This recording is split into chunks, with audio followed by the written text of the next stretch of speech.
everyone, welcome to the Dean's Report Live. I'm Dean Obeidallah, and this is the Dean Obeidallah Show. And who is there? You know her, you love her, award-winning journalist, Joy Reid. Of course, she has her own Substack, which is wildly popular, the Joy's House, and she has her show on YouTube, which I had the privilege of being on last week in the first week, called the Joy Reid Show on YouTube, which you should subscribe and check it out. Joy, great to see you, my friend. It's always great to see you, Dean. Always a pleasure. And I know you think it's too hot, but, the Africans are for this. The humidity? Look, You're the half Africans Palestinian too. and half Sicilian. And we're like, get inside, okay? This is not for us. I'm genetically bred to deal with tanning and stuff. But Yes. it's literally 96. My Apple Watch just is a skull and crossbones for the temperature. It's like, don't go outside. It's like, so, all right. So, Joy, let's talk about, the seriousness of what we're living through. Look, Donald Trump, I paid attention, and he said, no more wars. I'm going to end the Ukraine war in 24 hours. I'm going to end the Gaza war. He ended nothing, and he started a new one. Am I missing something here? Was there a fine print, an asterisk, something? I don't know. And you look, and he's gone full W. Now he's like, regime change? It's like, wait a minute. The one thing I remember, I will never forget, you'll remember this, Dean, because you might have had him on. You might have had him on one of your shows. A prominent Muslim activist in Dearborn, Michigan, appeared at a Trump rally and said, we, the Muslims, are voting for Trump because he is going to end all those wars in the Middle East and bring peace to the Palestinian people. He'll bring peace to Gaza. He said that on television.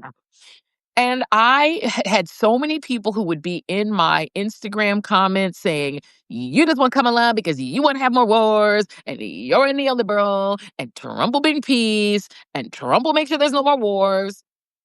Because he did say he was going to end the dumb wars and not start any new ones. And surprise, surprise. He lied. Well, look, it feeds his ego. I mean, this is a guy, when you take a step back, this aspiring dictator that he is, he's an aspiring tyrant. And I said it academically, that's true. Going to war and flexing military muscles is all part of the bravado. He had a military parade that didn't work well at all for him. That embarrassed him. So now he's like, we're going to just bomb things. Let's just bomb Iran. And look, that Muslim guy didn't speak for me or for most Muslims, I can tell you that. No. But the idea of ending the wars in the Middle East is appealing to people across a wide swath. Look what's interesting, I find, Joy, the MAGA people. There are some who really are sincere in their view that we should not be involved in war. And there are many of them I don't like as people. No. But they are right. They're like, he promises no wars. We want no more forever wars, as they call it. And he's beginning a new one right now. And you think there's a chance that chips away a little bit at his real coalition and his poll numbers? I mean, it's a cult. So, Right. I mean, the thing about it is I have a friend, unfortunately, who got involved in a cult. And I remember the day that the world was supposed to end. The cult leader that she was following. And she lived around the corner. So I went around the corner. Ding dong. I said, you still here, friend? She had a full and complete explanation for why we had not been obliterated, why the end of the world, which she was fully convinced was going to happen on a date certain, had not happened. The thing about cults is that information does not alter your belief. New information does not penetrate in order to change what you believe. And whether we like it or not, MAGA is a religion. It is not a secular political belief. It is a belief system. It is a religious belief.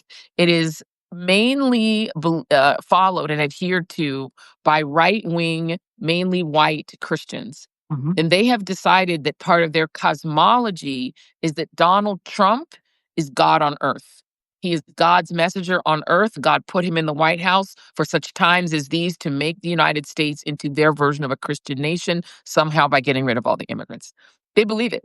And so nothing you say to them, you can read them Jesus's red letters in the Bible that say, love the immigrant. They will say you're lying. You can tell them their own children will be sent to Iran to fight and die for something Bibi Netanyahu wanted and not what they voted for. They will say you're a liar, you're woke, you are DEI. They will throw all the ad hominems out. I don't think he loses a single voter. Wow. I don't think anything can take them from him. But the reality is not all of his voters were MAGA cultists. Right. And that's what people have to remember. MAGA is maybe a third of the American population. They are dominionists. They believe the world is going to end, that Trump will bring about the end of the world. Bibi plays those people by talking end, world end. He speaks about religion, even though he's not religious. He uses that religious, dogma to get them to go along. No one in MAGA will leave MAGA unless they are deprogrammed.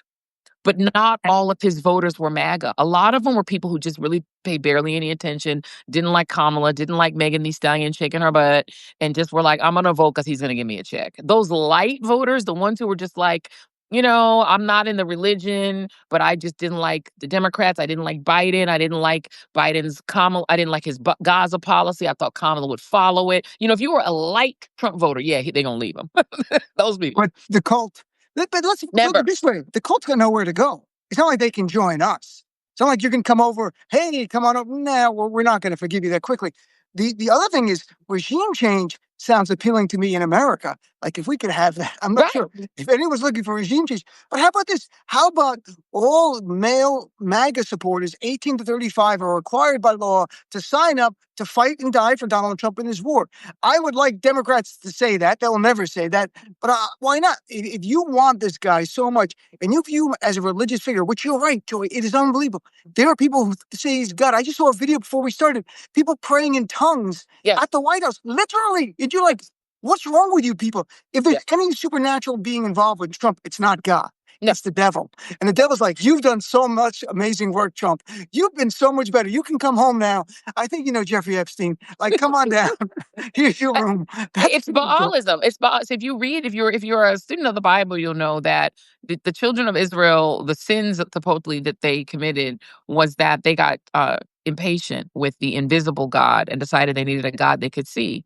And so the people fell at the feet of Baal because it was a golden statue they could see. And they were like, I'm enough of this invisible God. I want one I can see.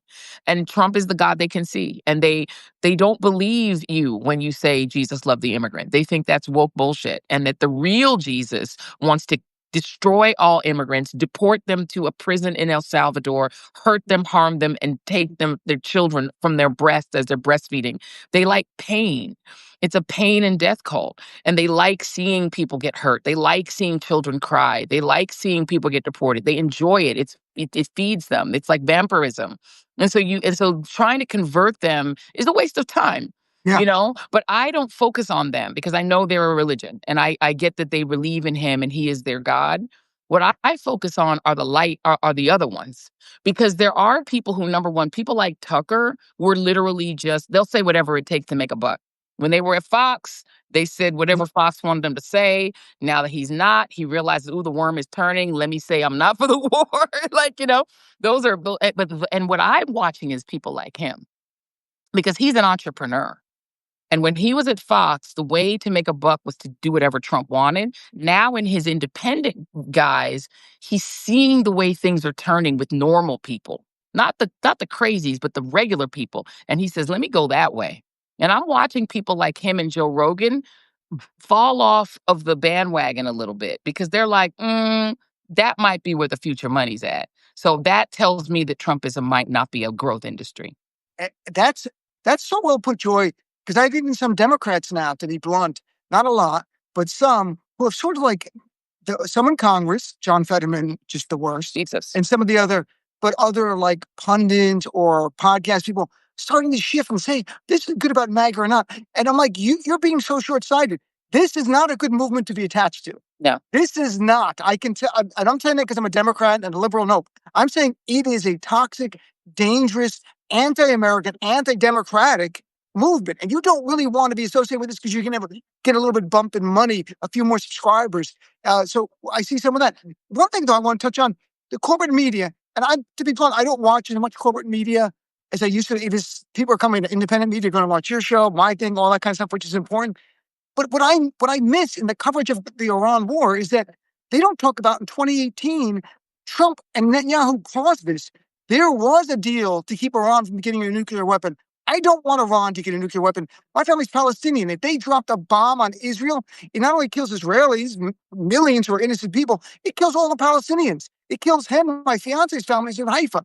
We don't want that at all. but there was a way to prevent it diplomatically. And what I find is the corporate media is like picking it up from here as opposed to going down here, where Netanyahu literally bragged in 2018, and it was on Israeli TV, and I shared the article. I was the one that convinced Donald Trump to get out of the Iran deal. You brought us to this point, the two of them together. And also, what I don't see doing, we just interviewed Trita Parsi, and that's gonna great. post up shortly. Yeah, we're gonna post that soon on the Joe Reid Show YouTube channel. And he made a really good point that I think the mainstream media are also missing. And even when they have him on, they don't ask.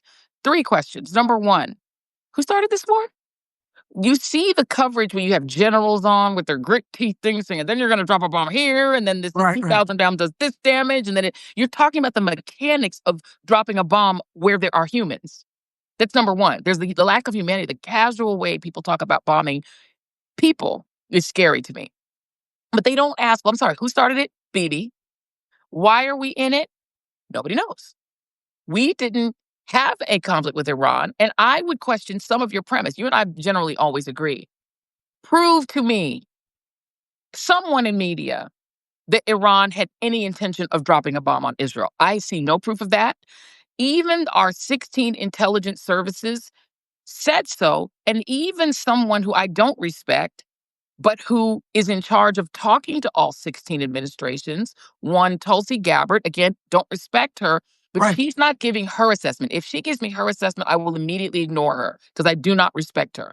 But she went and asked all 16 of our intelligence services, and they, to an agency, said Iran is not trying to build a nuclear weapon, has no intention of dropping one on Israel. And the third question is, sorry, why can't they have a nuclear weapon?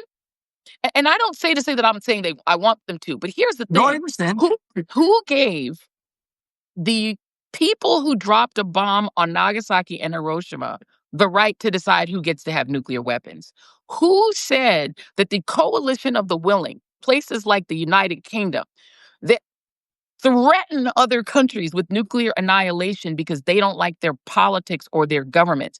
Who said that we, the people who removed Mr. Mossadegh, the duly elected president of Iran, causing the revolution 20 years later that put the Ayatollah Khomeini in, which was our fault because the Dulles brothers, one at the CIA, one at the State Department, one of whom now has an airport named after him for being such a diabolical, evil man, had Patrice Lumumba killed in the Congo, had Allende killed in Chile, and put in a dictator, putting dictators in country after country after country, ruining the entire world because they don't think brown people have a right to sell the resources under their soil. They think we're supposed to control it. We wanted to control Iran's oil. We made them the country they are. Who the hell are we to say who should have a nuclear weapon and who shouldn't?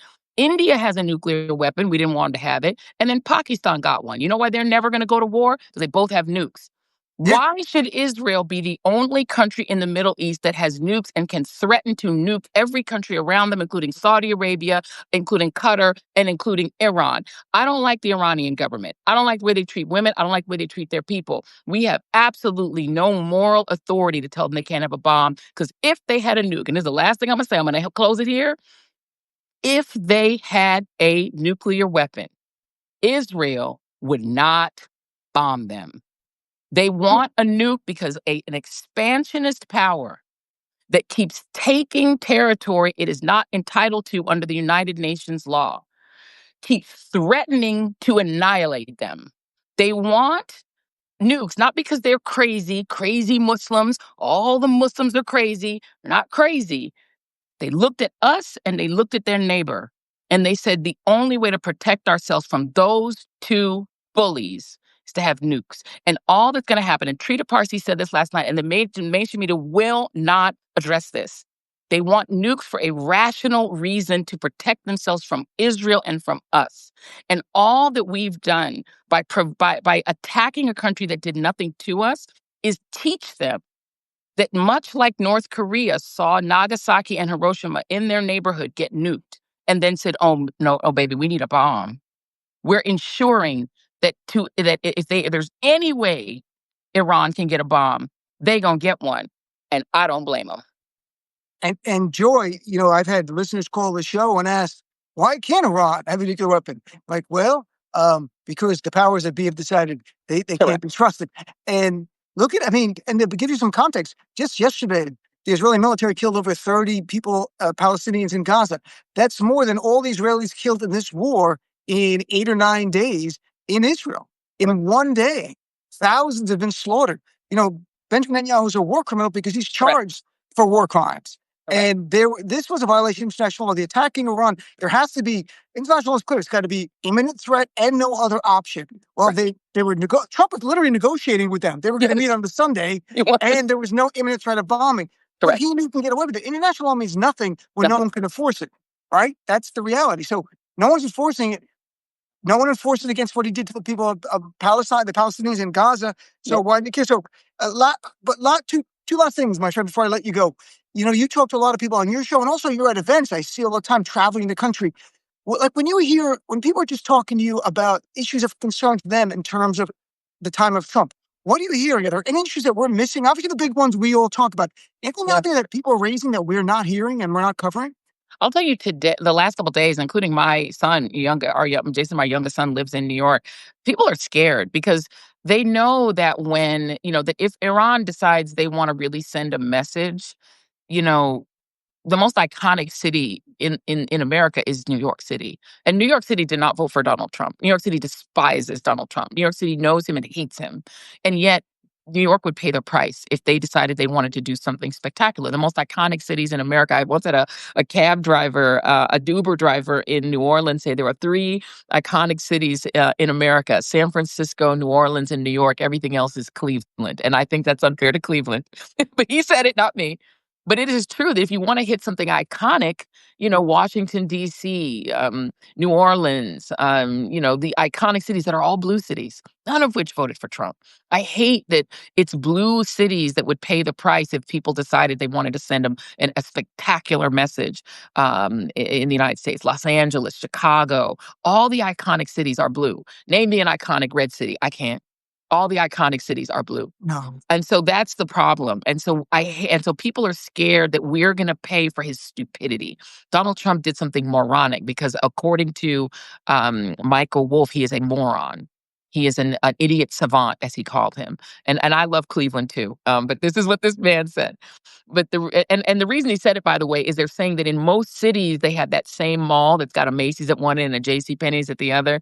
And all cities are built by the same set of contractors, and they kind of look alike, is what they're saying. But anyways, bottom line. And yes, Montgomery is iconic, but that's because of the Black people, and it's blue as well. Votes blue. And so I think one thing I'm hearing is people genuinely afraid that Iran, if they take revenge inside the United States, it's going to hurt blue people and it's going to kill people and people are going to die. I think the second thing that people are concerned about is the ways in which his stupidity and his moronic actions are making everything skyrocket in price. Oil is about to go through the roof. It's going to make, and when oil prices go up, food prices go up because food comes in trucks and trucks have to be filled with gas. And if he starts then an oil trade war, we could be back to where we were in the 70s. I think that he's about to wreck the economy. And that's the third thing I hear, that people are just really scared that by the time he's done, we're going to be in a recession, if not a depression, that even if they voted for Trump, people are really scared now. Not the cult ones. They don't care. They would go poor and starve for Trump. But the regular people, even if they voted for him, I think are afraid. I think they're afraid he's going to destroy this country. And then the last thing I hear, and I hear this a lot, the idea that kidnapping is now standard procedure in the United States, as if we live in Nazi Germany, I think scares people. I'm here in New York City today and this week where kids are afraid to go to school in the Bronx, in Brooklyn. This is a city full of immigrants. A lot of brown kids are terrified. They're afraid either they'll get taken or their parents will get taken. Even people who are citizens are scared. My family are all immigrants. They're afraid to travel outside the country. They're afraid they won't get back in and won't be able to see their kids. People are really scared because fascism is scary and people have a reason to be afraid. Very true. But the No Kings protest did give so many of us inspiration. We got to keep fighting. The last minute here, you mentioned New York. Your son lives in New York. I'm in New York as well. We have the mayor race tomorrow, the last day of voting. I mean, we had like a bunch of early voting days. And what people can choose, I think there's a great field of candidates. I happen to be very progressive, so I like the more progressive ones. I thought there was great. There's one bad candidate. And that's Andrew Cuomo. And I say not because we disagree on policy, but because he sexually harassed so many women that he was forced out of being governor of New York. And Letitia James, who read from the report yesterday at an event, in her report is looking at 11 women confirmed that he'd sexually harassed and retribution against him. And DOJ under Biden found 13 women sexually harassed, abused, and then he did retribution and he did horrible things. And now we have Democrats who just in 2021 called for him to step down are now endorsing him openly. Yeah. And my question, because we both know this is wrong, don't you think that makes it harder for us or for Democrats to appeal to younger people and to show that we are different than the GOP? How is that different than lining up with Donald Trump when he abused 18 or 20 women? That's right. That is the problem with these parties. And I'm not mad at Karine for saying she's kind of done, because the Democratic Party has proved itself to be weak, feckless, disunited, and incapable of leading us in this moment where we need leadership so badly. And it is the perception of weakness versus Trump's perception of strength and his ability to just do things and blow past the rules. It makes Democrats look weaker and weaker, and they're always responding with politics. The fact that they're endorsing him because he's a Democrat with a known name. Democrats love a self-funder and they love a person with a known name, and they will take that person over Jesus himself because they're all about politics. And the fact that, he's got the big donors, he's got the billionaires, the same billionaires who give Hochul money, if we're just going to be honest, she takes that big money too, the same PACs, including APAC and other PACs, whatever other PACs are giving him money. It's the same old, lining up to give the same old person power again because it's predictable. They know what they're going to get. They want their taxes to be low. They want deregulation, blah, blah, blah, no better than Republicans. And I never say the parties are the same. Democrats aren't Nazis and fascists. Right. But they're also weaklings and they're politicians. And we need something better than that in this moment. And I was saying to someone else earlier today in another interview, New York City is like the woman who keeps meeting amazing men, but who keeps dating assholes. Only Dinkins, other than Dinkins, New York City loves electing an asshole mayor. And I don't know why that is. We need to date better. I agree. Living here in New York, I couldn't agree with you. And look, Bloomberg is now the biggest funder of Andrew Cuomo, $8 or $11 million. Bloomberg, as mayor, gave his stop and frisk, which targeted Black and Latinos. He gave his Muslim profiling, where he profiled Muslims where we work, where we pray, where we went to school. Jesus. And Cuomo should have denounced him. Instead, he's excited to have him and others. George, you know what we need, Dean? I gotta say, let's you and me get together. The Democrats need a Tea Party movement. The Democrats need a Tea Party movement. The only thing that will save this party is a Tea Party movement. I would encourage people in New York, where you guys have the Working Families Party, sign up for that joint. Scare the hell out of a Democrat. Sign up for the Working Families Party. They're not like the Green Party, which is the cicada party, where that lady Jill Stein pops up every 4 years to make sure Republicans get elected. She's a cicada. Don't sign up for that. The Working Families works in a really fascinating way. They force you to get both endorsements. They say if you want if you want to win in New York, you have to get Working Families and the Democratic endorsement. I'm about to sign up in Maryland, because what we need is to send a message to this party: lead or leave. Right. Lead or retire. We don't care about your relationships, how long you go back with the Cuomo family, which person's turn it is. We don't care. We need leadership, or you need to move aside and let the real people do it. Jasmine's ready. AOC's ready. There are people who are willing to do it. Ayanna Pressley, good and ready. Summer Lee, all the way ready. Let the people willing leave. Lead or leave. And I say step up or step aside. Same idea. So, Joy, people should check out Maxwell Joy's Frost. Maxwell Frost is awesome. Yes. Sorry. Here's the thing. Both of us could name, and everyone watching can name and listening can name the same handful of fighters. The problem is there's only a handful of fighters. That's the problem. The Democratic Party, because we'll all name the same people. Yeah. But there's about almost 300 Democrats in the House and the Senate. All together, there's like 220 and about 260, 270. Why don't the same 10 or 12 people who are doing all the fighting? Where are the rest? So, Joy, please tell me about your great show on YouTube. I was so honored to be on last week on your show on your first show. Where can people check it out? I loved having you on. You are one of my favorite guests, all the time, and you're my buddy, so I appreciate you Thank you. coming on. It was an honor to have you on the first week of the show. The show is called The Joy Reid Show. We make it real simple. It's thejoyreidshow.com, REID. So go to thejoyreidshow.com. You can subscribe for free on YouTube. You can also subscribe for free to my Substack, which is joyandreid.com. That's where I do my writing and where I do fun lives like this one. And we also, for those who are paid subscribers, we actually do show notes. So every show, we're going to give you the background. If you want to follow my work, see the research that I use to build each show, we put that in show notes after every show so that I'm fully transparent. I'm gonna tell you exactly where I got the information I'm giving you. Joy, thanks so much. Congratulations on this show. Thanks for being on. Love you. Thanks for everyone who Love you, tuned in. friend. We really appreciate it. Talk to you soon. Inshallah. God willing, talk to you soon. Thank you. Take care. Bye.